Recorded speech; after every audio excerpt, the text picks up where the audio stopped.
everybody, it's your girl Jess here. Today we are playing Autopsy Simulator again. We left off on chapter 1. We were going home after performing an autopsy on a woman who died from overdose. And also the murderer of our character's wife escaped from a car crash in a convoy from the prison. So let's see what happens this time on Autopsy Simulator in the next chapter. I have a feeling that he's gonna show up. I don't know where my apartment is. That thing. I guess it's a reference to it.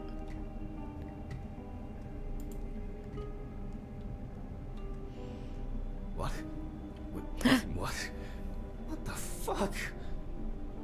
But I locked it. I'm sure of it. Someone broke into our house. Chapter 1 is complete. We're on chapter 2 now. Who the fuck did this? Wow, Everything that's... valuable. Money.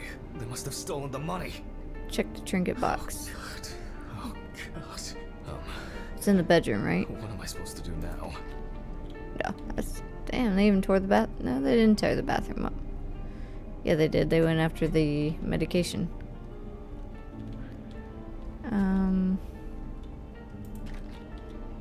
Great. That's all I need.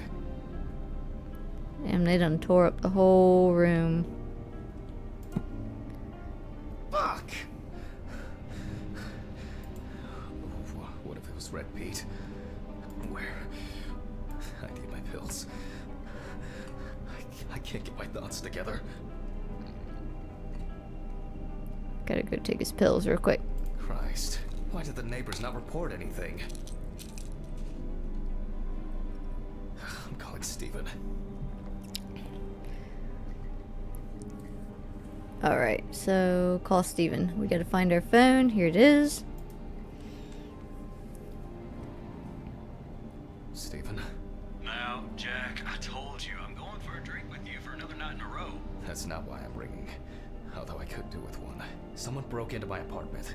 What? Did anyone see anything? Have you called the police yet? No, I don't think so. Anyway, no one contacted me. As for the police, I'm calling right now, officer. All right. Do you want me to head around? Look for any trace evidence? I don't know. No, I guess not. Honestly, I don't have the strength to deal with it right now. I just want to lie down. Are you sure? Because it's no trouble at all. I think so. I'm sorry. I just wanted to calm down a bit. I don't know. It's probably some stupid joke. Only money was stolen. Money? From Alice's box? Oh, fuck. Listen, I can come over. I have the key. I'll drop by, do what I need to do, and you go get some sleep. No, don't trouble yourself. Lately, I've been just so tired and distracted. I don't know. Maybe I forgot to close the apartment door on my way to work. If anything else is missing, I'll let you know and call the police. All right. Just make sure you close it tonight. If you Wow. see anything weird tomorrow, let me know. Whoever did this may be watching you. I don't think anyone is dumb enough to come back. You're probably right. Take care, Jack. If you need anything, call me. I promise I will. Thanks, Steven. Sorry to bother you again. I've just been all over the place lately. It's not a problem. Good night, Jack. Good night. I guess I should clean this shit up. Sorry guys, I forgot to plug my headphones back in, so I don't know if y'all got any of that. To be honest, I could leave it like this. There you go.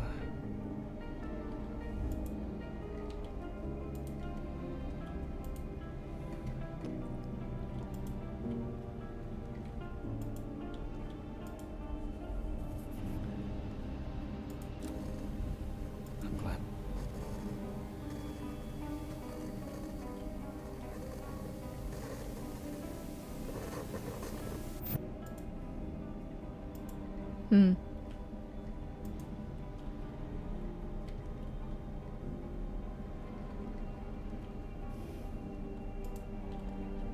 Maybe I could barricade the door with this.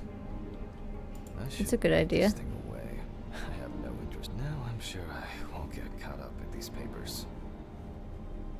Alice's family should really have some of these. That's enough for now.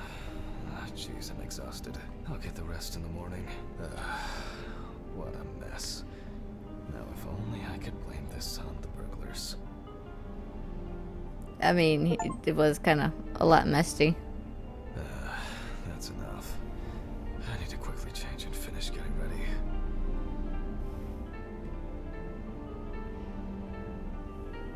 Come on. Ew, that meatball is still there.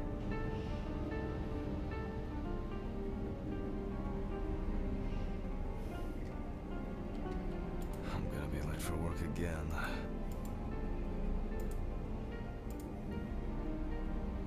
Alrighty. Got my keys, got my files. Check. All spiffied up. Let's roll out. I should take my pills. Oh.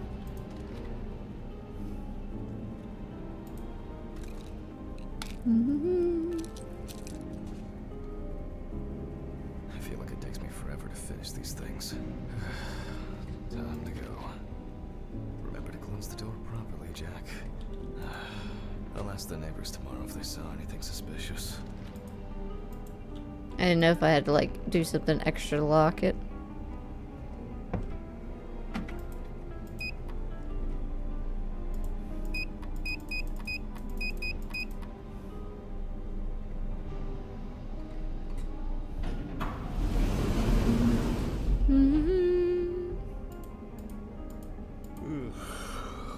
I wonder if Ridley fixed the coffee machine.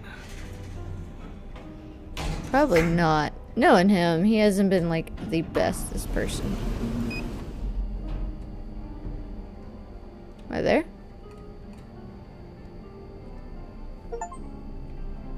I pressed the wrong button.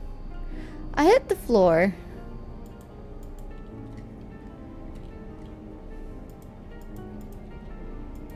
Okay, well I guess we are taking the stairs.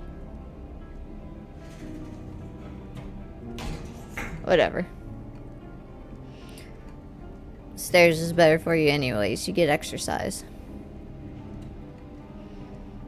Going down, all the way down.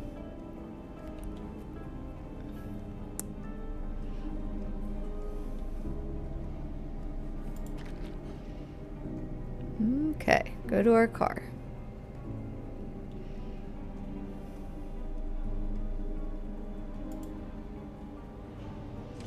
Maybe a bit optimistic. I'd better grab a coffee on the way.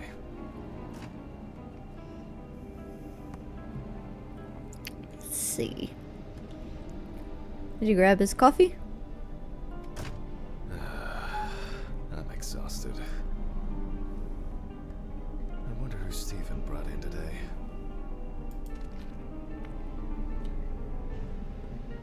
Good morning, Mr. Ridley. Oh, he's not here yet? No, I'll do without him. So that's who we're looking for. That's the Red Pete guy. Can't go in there.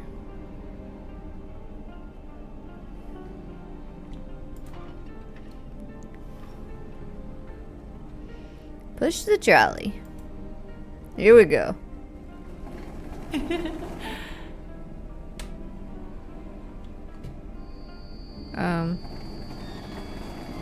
We're gonna run.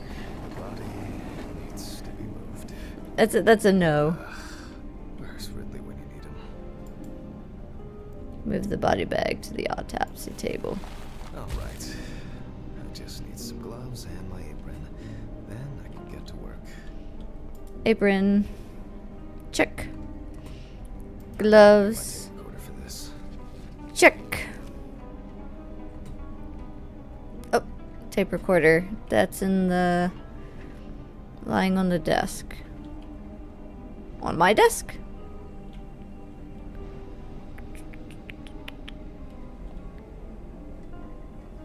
No, that's this. That's the social room.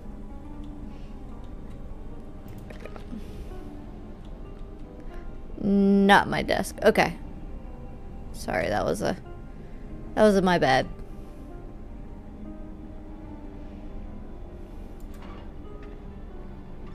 It's right there. Autopsy dated November 22nd. Testing, 1 2 1 2. 7:32 p.m. Led by Dr. Jack Hanman. I begin by verifying the identity of the Jane Doe. It's most likely Harper Lloyd, age 35, found at a well-owned house by her neighbors Leonard and Dorothy Chelsea, reported missing for a week. Okay. Firefighters found the body after the Chelsea family began complaining that their tap water tasted strange, and at one point it began to smell and turn a dark color. That's nasty. It is also known that the deceased was diagnosed with affective bipolar disorder. Harper was placed on drug therapy, which she dropped out of fairly regularly. During her treatment, she was under the care of her common law partner, Richard Benson, professional truck driver. This right here, this is kind of what happened to the woman that died at the Cecil Hotel, where she was in the they found her in the water tower and they didn't know how she got there. That murder at the Cecil Hotel in California. It's kind of similar, sorta. The last person who had contact with the deceased was her partner. Harper's last message read as follows: "I'm gonna take a shit in their stupid well. Then we'll see who has the last laugh." Oh. Nice one. What? No, never mind. That's gross. Police records also show that Mrs. Lloyd was in constant conflict with her neighbors. The constant parties and subsequent brawls made living Don't shit in people's wells. especially when Lloyd's partner wasn't around. I proceed to open the bag and check the state of decomposition of the corpse.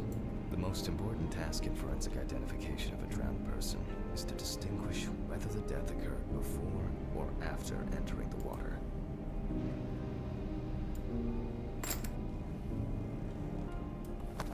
Okay. Oh. That could have been worse. I carefully removed the victim's clothes so as not to damage the skin. The deceased was found fully clothed. One shoe was missing.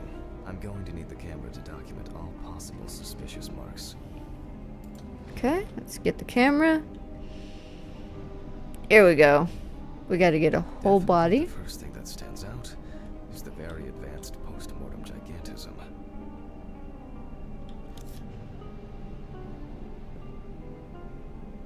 Let's see. The skin of the deceased appears very delicate, smooth, and relaxed from being in the water for a long time. The whole body is extremely pale.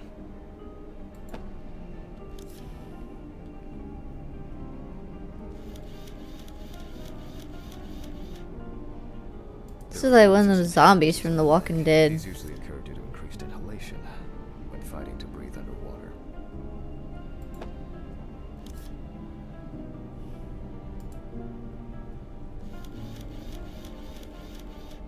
Post-mortem markings are seen on the underside of the body, that is, on the back, thighs, and calves of the deceased.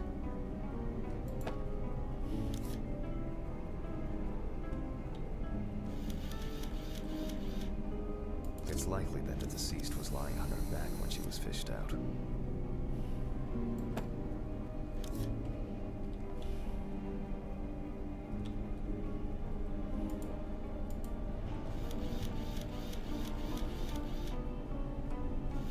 The so-called washerwoman skin on the feet.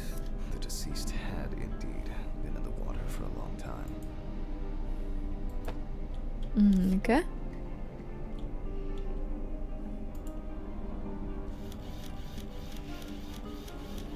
The skin on the hands can be easily separated from the body. The Ugh. separation takes the form of a glove. So she could be like degloved at any time. There are some obvious scratches on the skin.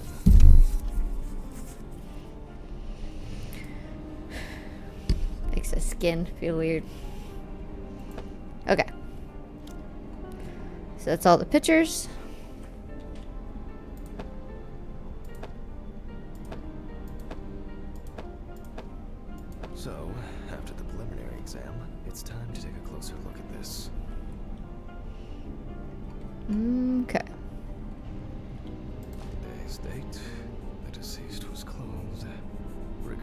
does not need to be checked. Based on the state of decay, you can be sure it has subsided. Inspect the areas, so let's pull out our magnifying glass. Where there are obvious scratches on the skin, especially on the back and hands, these could be defensive wounds, evidence of some sort of altercation prior to death. Maybe. Let's see. Check out the Signs hand. of struggle. The skin on the hands would have easily peeled away from the flesh. Some of the fingers have already lost their nails. Let's see her face. We see thick white foam in the mouth of the deceased, resulting from pulmonary edema. Foam is a characteristic in deaths due to drowning.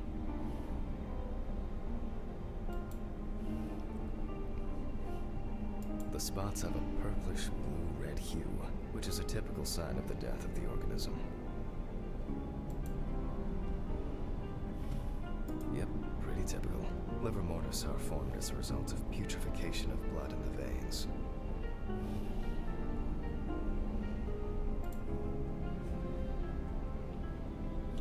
Due to the fact that the deceased was wearing shoes all the time, her feet are in better condition than her hands. Nevertheless, we can still notice a clear, wavy skin and the so-called washerwoman's skin texture. Okay, that's probably enough to indicate it. I'd better note that down in the records. Marks found on the neck and foaming at the mouth are typical signs of drowning people.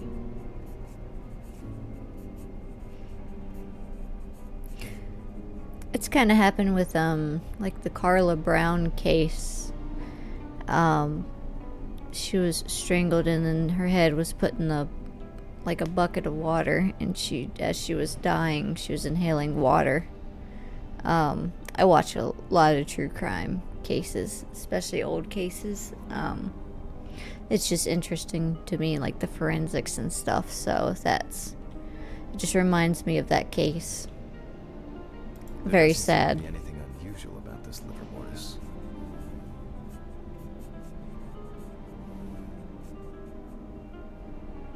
Hands heavily wrinkled from submersion in water, typical of washerwoman's skin.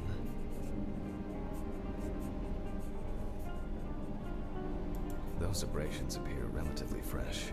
No healing or scarring is visible. Diffuse spots are caused by blood rotting in the veins.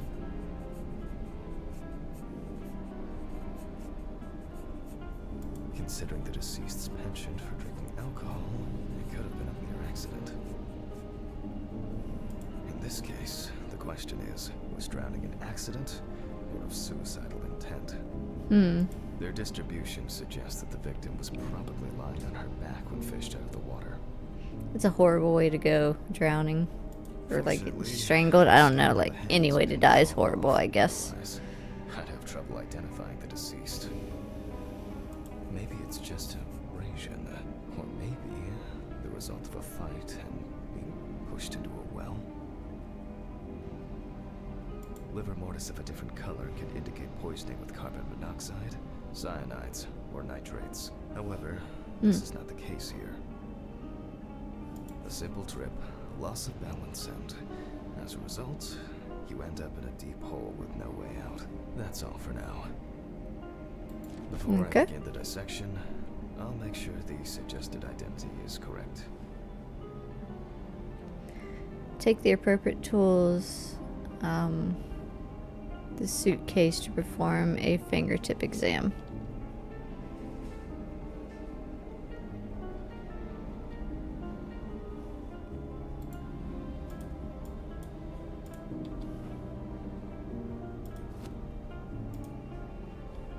Take the appropriate tools from the suitcase to perform a fingerprint exam. Fingerprint equipment should be around here somewhere. Oh, there it is. There's those 3-day-old donuts. Oh, here it is. Okay. If the body of the deceased is well preserved, fingerprinting is similar to that of a living person. With decomposing bodies, the tissue of the pads of the fingers tends to shrink. To remove these shrinkages, a mixture of glycerin or air is used. Okay. The fingerprint sheet should always be checked.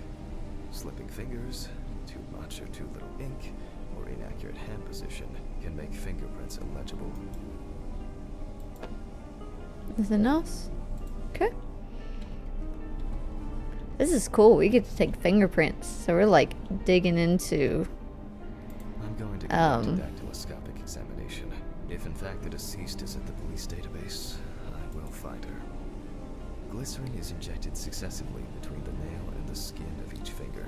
The substance then enters the fingertip, removing shrinkage and wrinkles. Alright, here we go.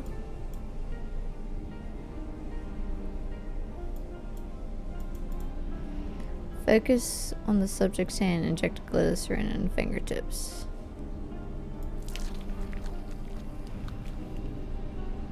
Okay.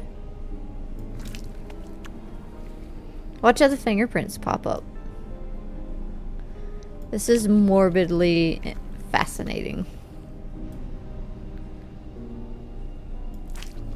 And gross, but it's interesting.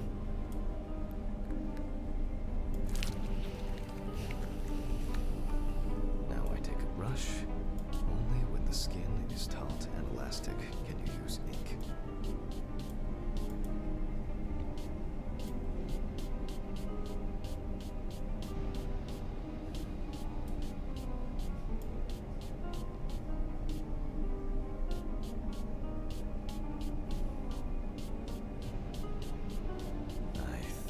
Enough. I'm getting fingerprint samples. In the case of drowning victims, you have to be extremely careful. The skin may fall off the hand like a glove when you take the print. Okay. Leave the I'll corpse. use the fax machine to add the print into the system.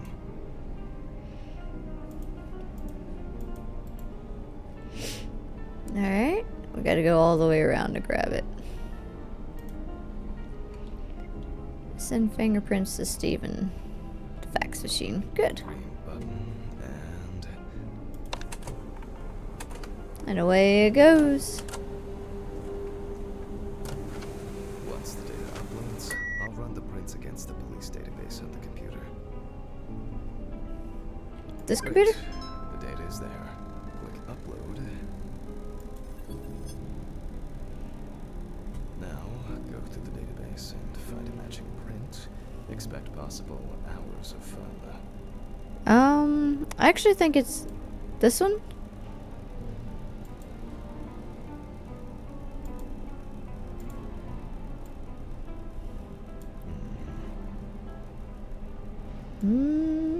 Maybe. One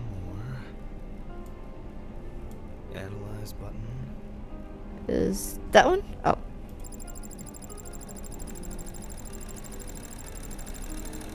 And we have a result. Everyone has a story to tell. Alright. It's just a police record. So, as predicted, the deceased turned out to be Harper Lloyd.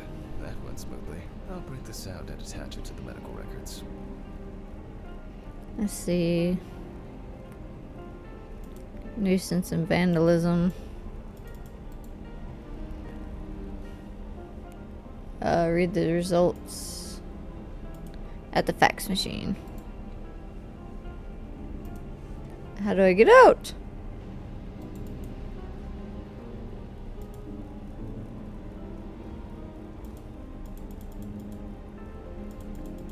She's got a nice little rap sheet there. Oh, I gotta print it. I'm sorry. Sometimes, Great. Now we can go back to my inspection. sometimes my brain don't brain. Return to the autopsy. Now what do we do? I'm adding the name of the deceased. I'll start the internal examination by taking fluid from the victim's brain. A needle inserted through the nose will do the trick. Is it gotta go up the Victim was alive when nose? she fell into the well. She must have swallowed water fighting for her life. And then diatoms, characteristics of pooled water like a well, got into the body.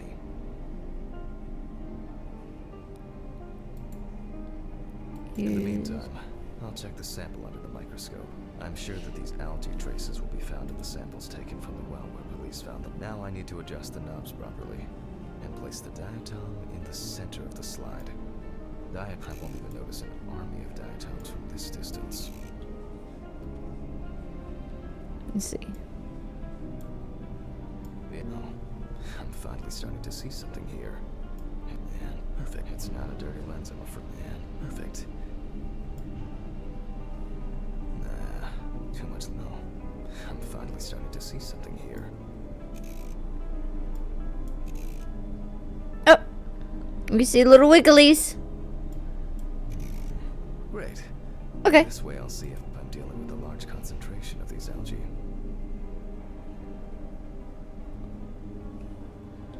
Okay. Cool. Oh, here's something. As expected, we find the aforementioned algae in the solution.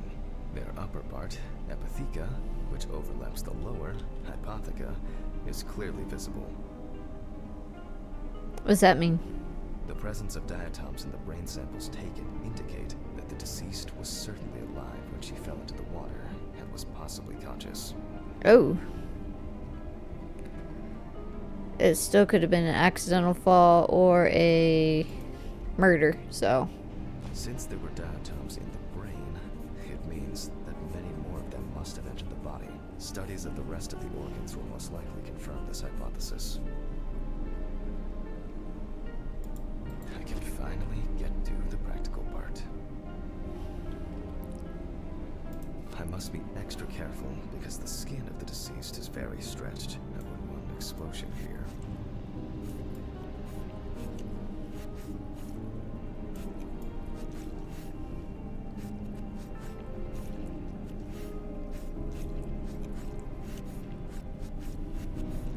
Alrighty.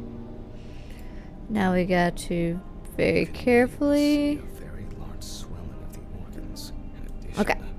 all internal organs are very congested. I proceed to remove the rib cage. It's easy to see that the ribs have been imprinted in the lungs. So, I'm going to start by drawing blood from the lungs for testing for diatoms. You can see what he said right there. If diatoms were only present in the lungs, this would mean that the victim was placed in the well after death, and the perpetrator wanted to get rid of the corpse in this way.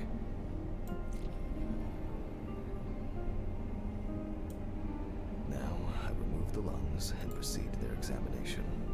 Taking the lungs in my hand, I feel that the tissues have lost their elasticity, which is the result of water emphysema. In addition, there is significant swelling of the organs, and as a result, we have a nice imprint of the ribs. The emphysema itself, it's clear how far it's progressed, which is characteristic of drowning.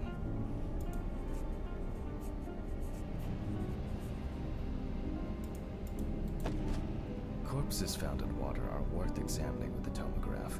However, I can't count on such luxuries, so I must reach for a more archaic technology. A bucket and water.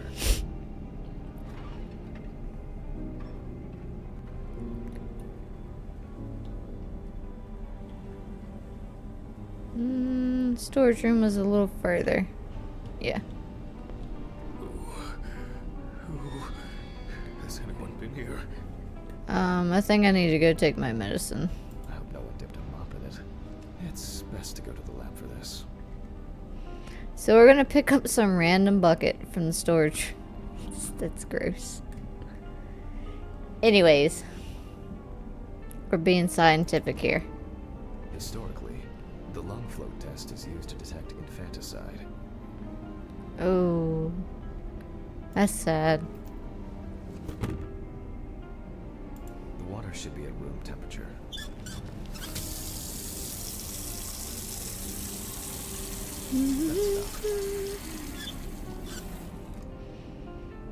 Okay. As for this, I have to place the lungs in a container of water. This checks if there is air in the lungs. And speaking of lungs, everything is ready to bring them here. Oh, I gotta bring them to here. I thought I was taking the bucket in there. Because I thought he wanted to weigh it and stuff. But okay, that's fine. Of course, such a study isn't without flaws. Air may have entered a newborn's airways during resuscitation attempts. Gases released during decomposition could also give a false result.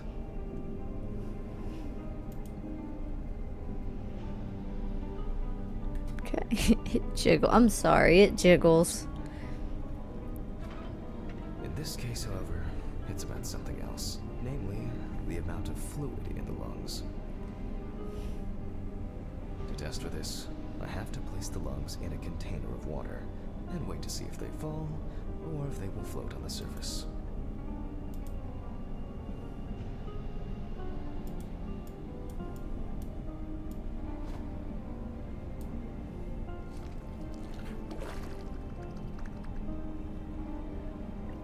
Just as I assumed, the lungs collapsed easily.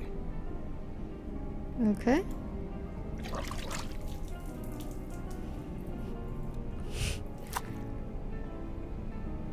Isn't this sound effects, man? So we're gonna empty the bucket? Or are we just gonna... Okay. Fluid could have entered the lungs during panic attempts to catch breath underwater, but it could also be the result of bacterial infections or cancer, so further investigation is needed. Guessing I we're move gonna... on to dissecting the lungs of the deceased.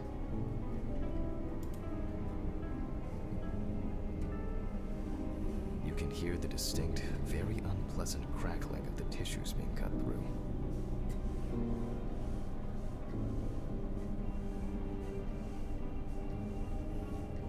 The parenchyma is remarkably pale, although small hemorrhagic foci and petechia are present on the surface. All right. Now, I will check the collected fluid under a microscope. If we find 20 diatoms on the slide, it can be considered drowning, and our result is not false positive due to possible contaminations. Okay. Let's see. Although I expect it's perfect. The aperture still needs adjustment. The image is too dark. Oh, I'm finally starting to see something here. I won't even notice an army of diatoms from this distance. Starting to. Great. This way I'll see if I'm dealing with a large concentration of these algae.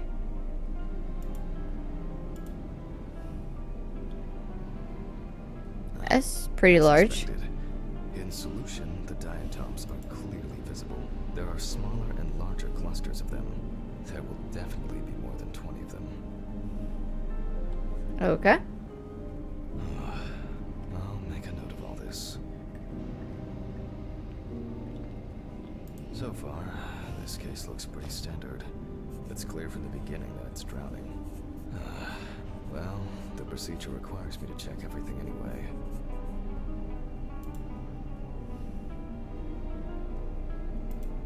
So, I move on to checking the other organs.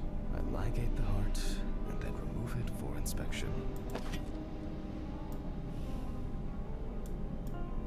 Strongly developed putrefactic hemolysis of the organ can be seen at first glance. Apart from that, no signs of a heart attack or other heart disease.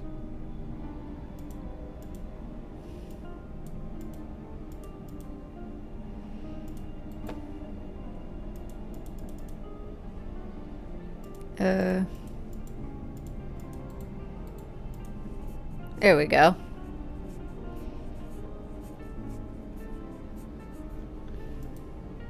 I move on to the next organ. This time, it's the liver. It's immediately apparent that the deceased didn't care for herself. Like most organs, her liver is enlarged and severely congested. The beginnings of cirrhosis are visible in some areas.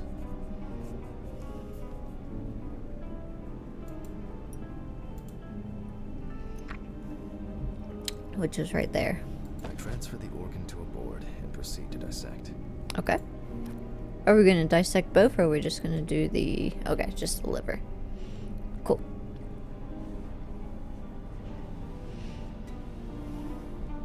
Okay.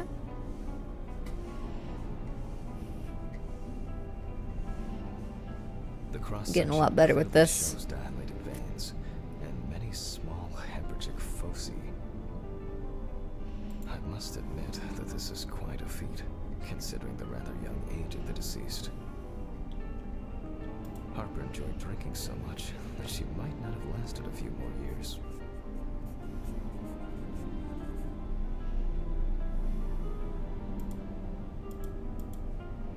I move on to the stomach. I take a sample of the fluid for testing. Okay, so we need our syringe.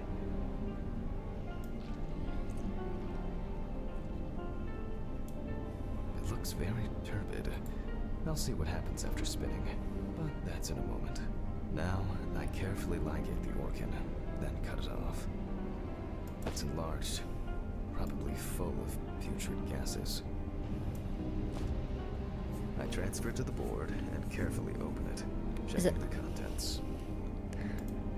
Does that mean it's gonna, like, rupture if we don't do it right?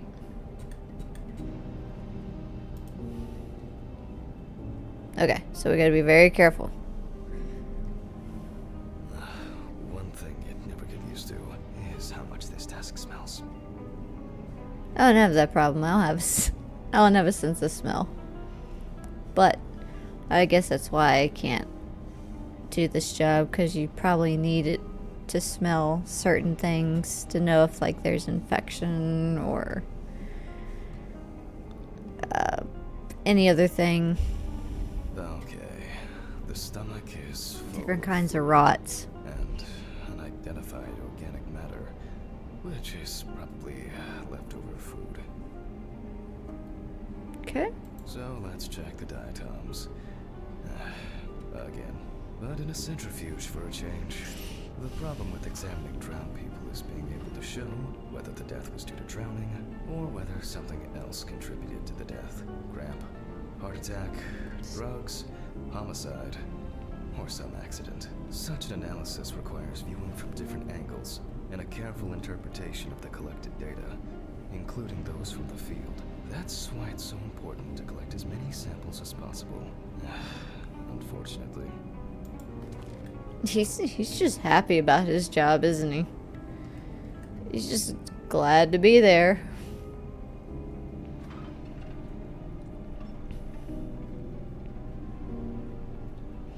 I don't know if I said this before, This is one last little sample.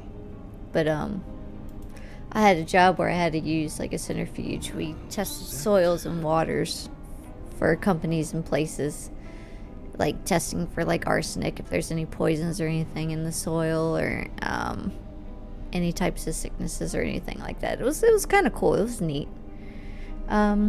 Anyways, now we check our notebook. Set the correct valves, both dials. We are looking for what? Alcohol? So it would be 15.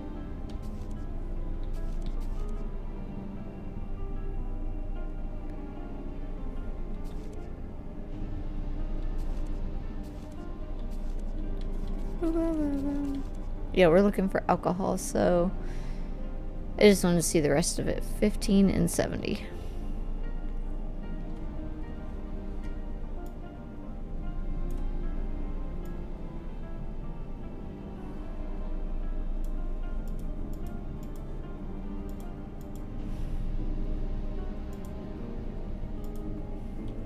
Or is it 75?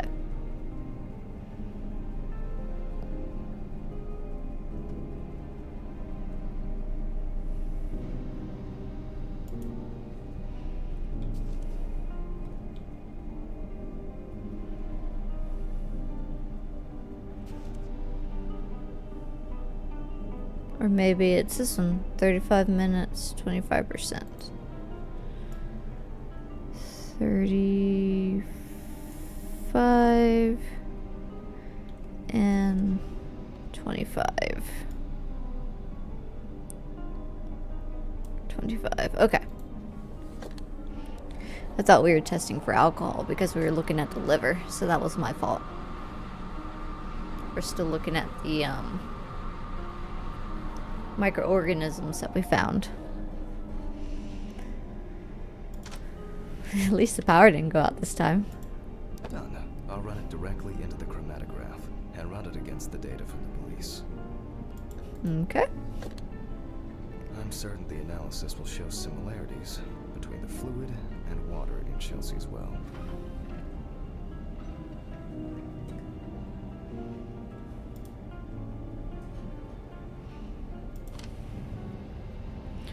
It was 3?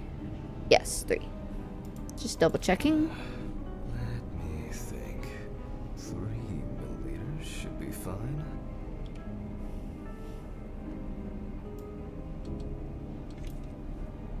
You could tell when he starts to need his medicine because things started to get blurry and I wouldn't say glitchy, but just he started to get a little funky.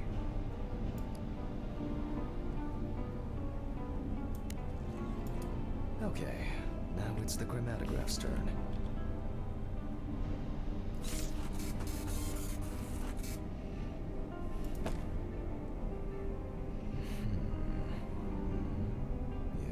Yes, the water sample matches the one provided by the police.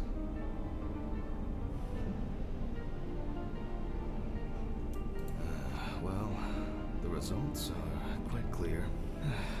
I was hoping it would be a more interesting case. That's not nice.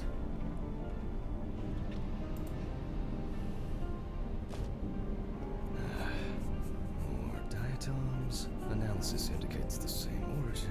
Blah, blah, blah. There's little left to do. I'm going to check the airway patency of the deceased. Interesting. Looks like there's something stuck in the trachea. I'm moving to the board for further inspection.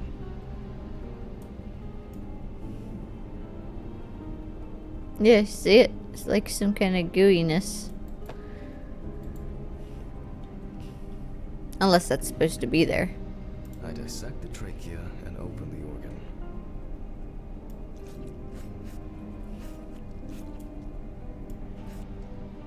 Inside, I find a wedding ring. This is interesting. Let me look at it. Based on the size, I can say that it's a woman's wedding ring. Quite standard from the outside. There's an engraving inside. What the fuck? But this is my ring. Alice's ring. But how did it, but this should be at home. I have it. At home. It's, I already know, boy. I already know, homeboy. I got you. Meds. Where the fuck are my meds? Hold on, hold on, hold on.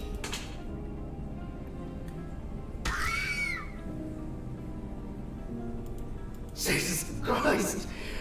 Hope these all make it go away. I have to check the apartment. It can't be. Jesus Christ! I keep hitting shift to run.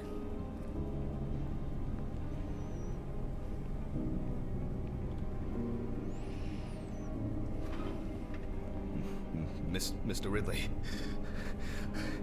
Mr. Ridley! What's all the ruckus? I need to go home. Immediately. What? Now? I have to. Have you seen anyone here this morning? Anybody suspicious? Oh, there was no one. Dorothy was, but only for a moment, then she left. What's wrong with you, Hammond? Okay. Thanks. What about the corpse? I'll come back, I promise. Jesus Christ!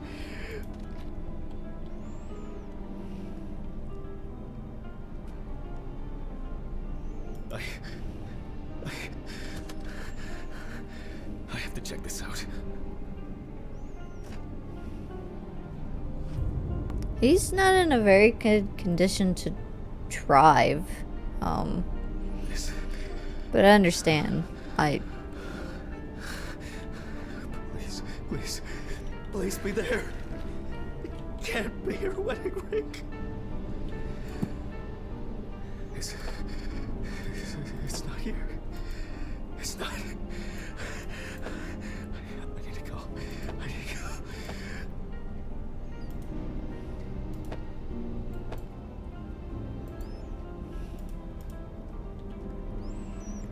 Call Steven. Okay. This is sick. Fuck.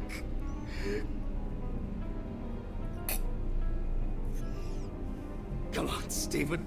Pick up the fucking phone.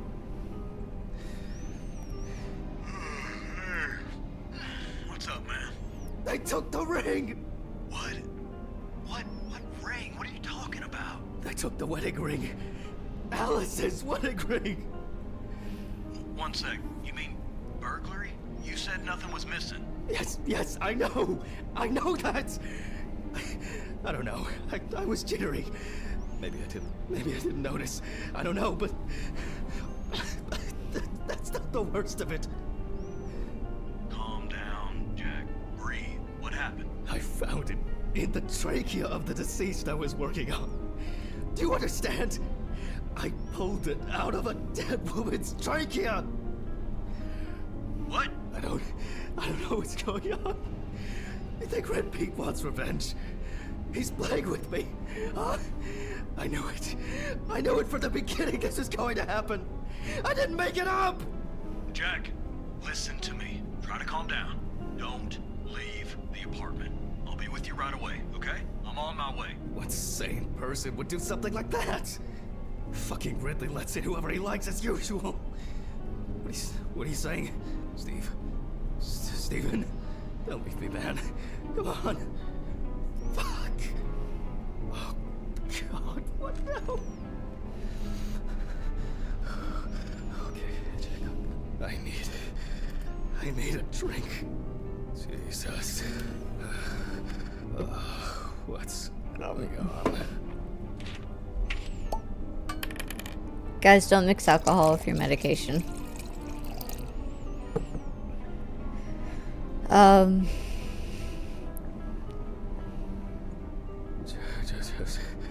Just one sip more. No. Yep.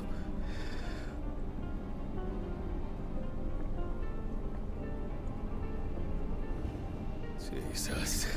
He's gonna end up on a slab. Okay.